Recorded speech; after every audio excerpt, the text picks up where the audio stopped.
दिल भारत का दुख लागे, दिल भारत का दुख लागे। बानी हम परेशानी भाई, बानी हम परेशानी भाई, रब के फैसला से। बानी हम परेशानी भाई, रब के फैसला से। ऋषि कपूर जी दुनिया छोड़ गए, दिल भारत का दुख लागे। ऋषि कपूर जी दुनिया छोड़ गए, दिल भारत का दुख लागे। बानी हम परेशानी भाई, रब के फैसला से। बानी हम परेशानी भाई, रब के फैसला से। ऋषि कपूर जी दुनिया छोड़ गए, दिल भारत का दुख लागे। ऋषि कपूर जी दुनिया छोड़ गए, दिल भारत का दुख लागे। आज कौन कहता है नेता अभिनेता मरते हैं? मरते नहीं, जिंदे दफनाए जाते हैं। कब्र खोद के देख लो तो जिंदे ही पाए जाते हैं। रेखा रिकॉर्डिंग स्टूडियो गौरी बाजार। जब उनका के देखे लोगावा आवेला आँख में पानी। इरफान खान भी जान गवाइले, कैसन बा रब के कहानी हो। जब देखेला उनके लोगावा आवेला आँख में पानी। इरफान खान भी जान गवाइले, कैसन बा रब के कहानी हो। अभिषेक बच्चन, अमिताभ बच्चन भी,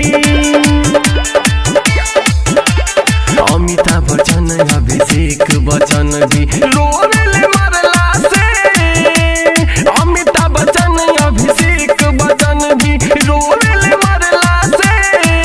ऋषि कपूर जी दुनिया छोड़ गए, दिल भारत का दुख लागे। ऋषि कपूर जी दुनिया छोड़ गए, दिल भारत का दुख लागे। रेखा रिकॉर्डिंग स्टूडियो गौरी बाजार। रहे बीमारी कैंसर के उनका, ठीक न तनिको भइल। अचके में निकलल उनका परानावा, दहिया छोड़ी चली गइल। रहे बीमारी कैंसर के उनका, ठीक न तनिको भइल।